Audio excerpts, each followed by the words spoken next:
Well, moving on now, and SingPost has responded to a customer who complained about a lost package. Well, that complaint, it went viral after he posted all about it. Where else? On Facebook.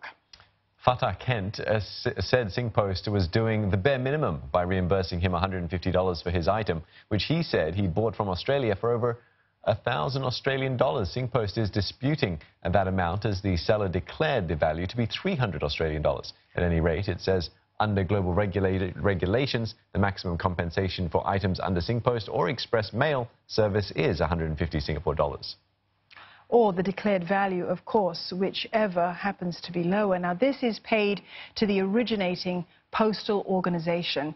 SingPost says that it has advised Mr. Kent on how to seek compensation through the service provider and seller over in Australia.